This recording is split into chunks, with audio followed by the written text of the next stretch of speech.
Hi, I'm Peter Rose, founder of Longwood Currency Trading. I give up, and so should you. I cannot believe it. Because of my opinion, which I shouldn't have, and I've done, quite a few videos on save your opinion for movie reviews. I should know better. I'm interested in economics and the news and fundamentals and all that other stuff. I've always said you can't trade the news and fundamentals. You can't use these indicators in technical analysis either. You can't really use either one, because there are folks out there that are far better suited for doing that and have far more resources in order to use those kinds of things, that we don't really stand much of a chance of developing an edge against 14 PhDs in some room at Citibank that are trying to figure out what's going to happen at non-farm payroll time, or just CPI, or and whatever any other sort of fundamental jarring news event that you can have. Some president gets diarrhea and the country goes on to financial meltdown. There's no way we can keep up with that, guys. There's just no way we can keep up with it. And because I have an interest in it, it biases my thought process. And this is a weekend, so when the markets open on Sunday, I've got an open position, and it could cost me $6,000 because I had a fucking opinion. But before I talk a little bit more about that, I'm in here in the living room, and I hope you can see this. Let me get behind the camera. Yeah, there you go. So I got the wood stove going because I was outside putting up a new snow depth chair. Actually, it's something different. I'll put a picture up of it. The snow depth chair, if you've been following my channel over the years, was a wooden chair that was out in the backyard. And if the snow reached the level of the first support rungs, it was 4 inches, and if it reached the seat, it was 16 inches, and if it reached the top of the chair, it was 36 inches. So that chair disintegrated last winter, and it was in pieces, and I can't find anybody to fix it for me. So my wife surprised me this morning. This is early December of 2023, with a metal gauge of inches, as you can see in the picture, to judge the snow depth. So a great pre-Christmas gift. And the reason that I was out there putting the thing in and screwing the little nuts onto the frame was because we could get 6 inches of snow this weekend. I got to get the snow depth chair, or the thing put in. We'll have to have a name for it, okay? Anyway, my hands are cold. I came in to the fire and decided I'd start this video because it's aggravating me that I was so stupid to fall for this again, and this is the second time this month I've done that. We'll get into that in a minute, but right now I need to go get a cup of coffee. All right, let me get this thing set, a little cream, and we'll get ready to go. All right, got the coffee, calmed down a little bit from being so stupid. I'm done. I can't be watching financial fundamental news or economic projection chatter about the currency markets. There are people out there, and I watch this stuff because I'm interested in it, that are so smart in these areas, and they've spent years and years developing their skills, and all they're able to do is run down the conclusions that they have come to based on their expertise. Not only do you have to have an expertise in order to come to those conclusions, but you have to have an expertise at the topic itself in order to understand and assimilate that information to assist you in making your own decision. An example, my brother, who was 19 years older than myself, had his PhD in 19th century English literature and taught at Annapolis Naval Academy and was the head of the English department for a while at Frostburg State College. Very bright guy, very in tune to stuff. And I grew up reading classical literature. My mom was a double French major in English and French, and then my brother went on. So we were well read. We enjoyed reading, and I enjoyed reading, Moby Dick and Native Son and all the classics, whatever. And my brother, in fact, wrote up a list for me of those books that are considered seminal in each generation of authors, the great thinkers of the time that were able to present their times and concerns in a novel form. Because I was interested in it, I was reading books that were written by scholars discussing those works. And it's confusing, it's very difficult. And I asked my brother over that. I said, well, what do you think? I'm looking for, a discussion of some of Hemingway's works, and I get all this conflicting stuff. And my brother says, don't bother with that. You can't get away. These guys are all PhDs or PhD candidates that are writing for their thesis, and they're really talking at a different level than where you're at as a consumer of good literature. You're not going to be able to understand the nuances of what they're talking about because you're not at that PhD level of reading the material so that you can make the connections that they're making. And I think that's as valid, and I've said for years, I've been looking at financial markets since the mid-1970s, and I've experienced that myself. In technical analysis, I go all the way back to Edwards and McGee. Have you read Edwards and McGee? Have you read Security Analysis, Graham and Dodd? I have. Have you read Samuelson Economics? I have. Am I able to understand everything in those things? No, but I enjoy reading it and getting that view. The problem that I have is because I enjoy that, I form opinions.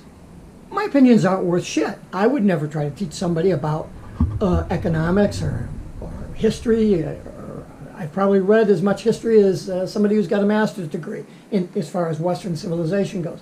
But I'm not going to be able to comment on that to the depth that they could, because they've studied it and written papers about it and all that other stuff. I'm a casual observer and consumer of that material. And so as far back as I've been in looking at that type of stuff, financial material, and applying it where it was appropriate and where I felt that I had expertise, I developed my particular expertise in real estate. And so I understand when a very high-level real estate person is talking about creative finance or complex financial construction of a deal. I've read real estate books on real estate finance, specifically books on real estate finance and tax process and stuff.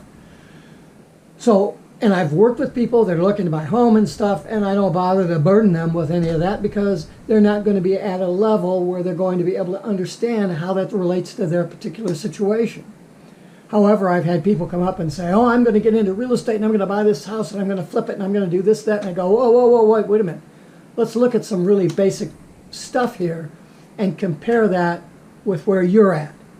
And if you don't come up to speed on all four of these particular areas of expertise that you need to have, then I don't think you ought to be talking about putting a couple of $100,000 into a piece of property, putting another to buy it, and carrying maybe a $100,000 note, and then putting another $100,000 or $150,000 into it. So you're at $400,000 or $100,000, and you're going to try to sell this for $6,000.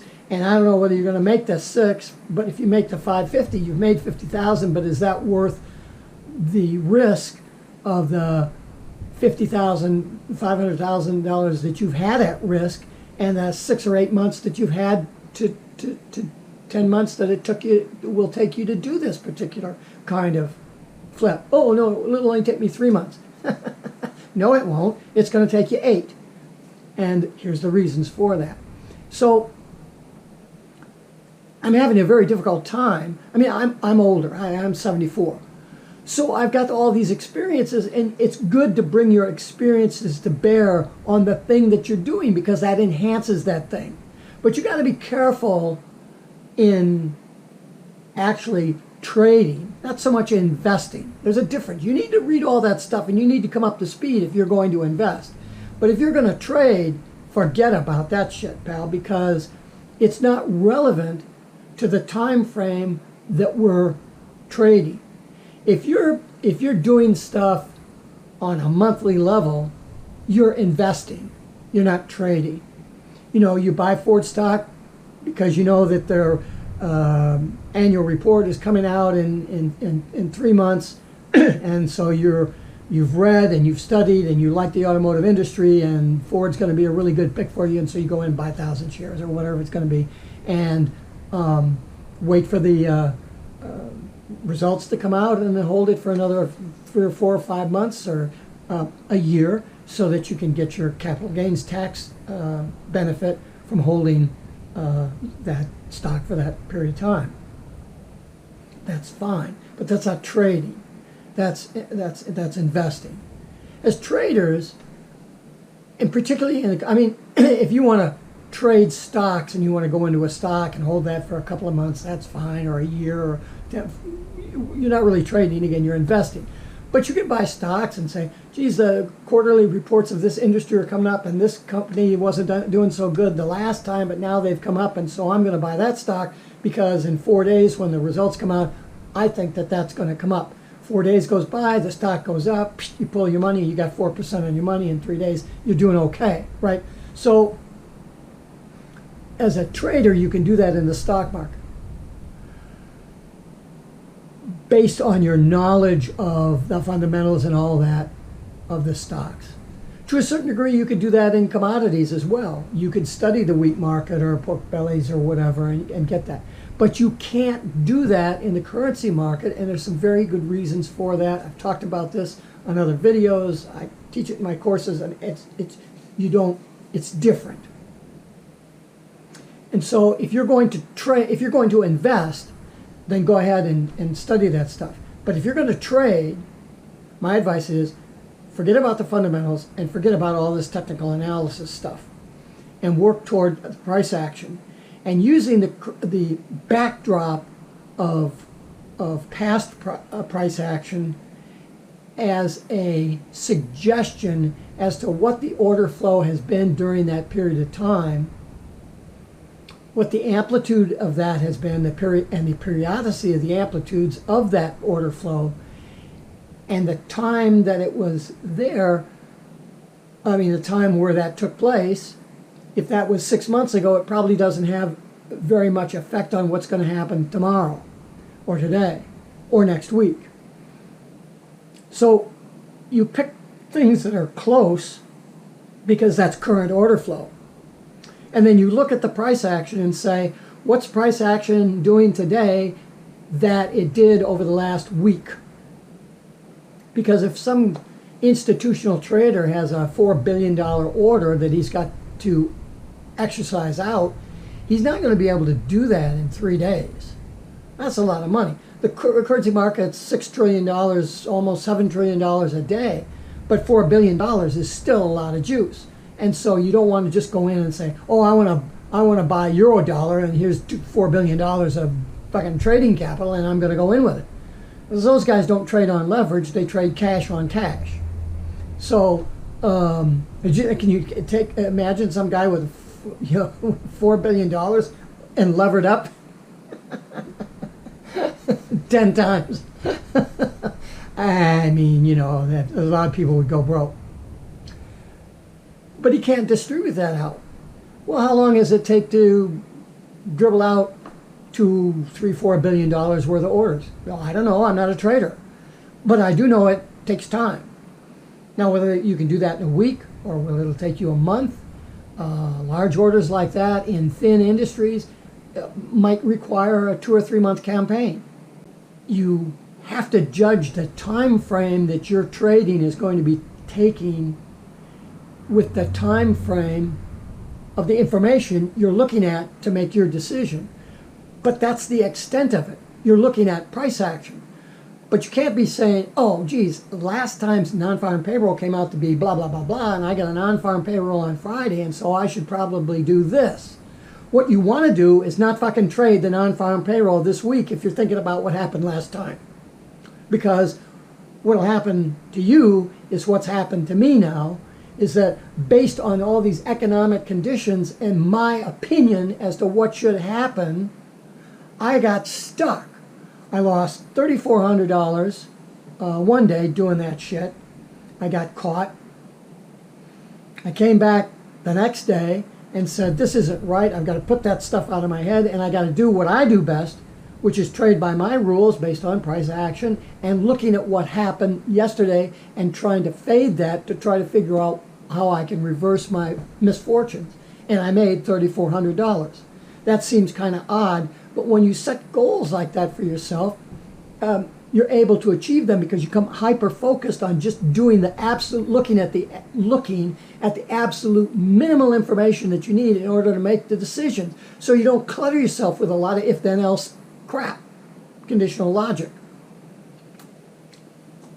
We do that in software engineering. If you have more than 3 if-then-else statements in a row, your program is going to be shitty. So, in looking, after I made that $3,400, I came back the next day. The next day, I made $2,800 or $2,900 in profit. I came back the next day, and I was up $2,000, and it was a Friday, and I'm in the market. I'm working on the volatility, just on the specter of what's happening, and I go, oh, gee, we got some financial news that's going to be sprung out here pretty soon in the late morning, early afternoon. So this is what I think. Instead of taking the $2,000 that I had made, I went back in and I dropped. I lost because I was in and out trying to make my trades. I was down to $680 up for the day. Instead of $2,000, I'm now down to $680. So I'm working my positions and going back over my opinion to see if it's correct or not. And it is correct. And I think I know what's going to happen. And so I set my eggs up in the basket. The news came out, the price ran absolutely contrary to what my opinion was. And so because that shouldn't be, I held that, and I held it now as a carry with more than a $6,000 loss, but I'm sure that there'll be some reaction to that in the opposite direction, because what really happened was that a lot of people were on the wrong side of that trade, 50% of them, and so they got out, and that's what caused the price to move in the direction that it did. Not the news, it was the fact that the people that were wrong realized that they were wrong, and they were running for the doors. As they ran for the doors and the smart money was picking those issues up, it accelerated the price direction, and then more people had to get out because their stops were getting hit. So it just became a real shit mess. So I'm hoping, don't hope, for Sunday and Monday to come around and for that market to stabilize and come back down, and maybe I can cut my losses and just get out of there with $4,000 loss or something like that. But It's unnecessary. It's unnecessary, and I just can't let that happen again. I let it happen too many times because I'm interested in it. And I'm interested and I'm good at it because I spent 40 years as a real estate investor, and you have to do that in real estate. You have to go, do I want to buy this property? Because in 5 years, are they going to put up a gas station next door, a convenience store? Or are they going to put a pig farm in here? Or is this area going to be prone to flooding? What's going to happen? And you go through all these fundamental scenarios, and you have to do that in order to make the correct decisions. It's very difficult to break that. So if you come out of a stock market investment world, or you've done serious real estate investing, or you've done any kind of other investing, and you're trying to do this in the currency markets, you better talk to me about what you should be doing and what you shouldn't be doing, because I can save you a lot of money, because it's cost me a lot of money. The beginning of this year, same thing. I rode that thing. I did that trade at the beginning of the year, and I rode that and worked it and held it and waited for the thing to turn around until mid-July, and I just couldn't take it anymore. I was close to getting a margin call. Okay, let's get out of it. Just let it go. It was a 6-figure loss. In the next 3 months, I made $90,000 based on what I can do and what I know how to do, and not thinking about all this fundamental crap and technical analysis and what should be and what it should happen and all that. I just traded on what was happening. Be very careful as to how you look at this currency market and the amount of information and tools that you need in order to solve it, because you can't. It's more complex than your ability to find solutions for, unless you understand how to decompose this market into exactly what the problem is that you need to solve, and then take that problem and break it into a few pieces that are related but are chronologically oriented, so that you solve each one of those pieces. That's what I did using my 33-year career as a software engineer, following what we call a software development life cycle, an SDLC. So I took the framework for that and applied it to the currency market, into what I teach in my courses, and I've certainly shared on this video channel, is the life cycle of a currency position. The entry analysis problem, the position management problem, and the exit methodology problem. And I have one rule to solve each one of those problems. It's really fucking simple, and I don't know why I don't just do that instead of going, oh, I think I understand what's going to happen when non-farm payrolls come around, or I think when the unemployment figures come out and they go up instead of down, this is what this particular currency pair should do. It's irrelevant. It's irrelevant. I quit. I'm out of that. I have to get out of that because it's just costing me too much money. Peter Rose, Longwood Currency Trading. Have a better day than me, and good trading.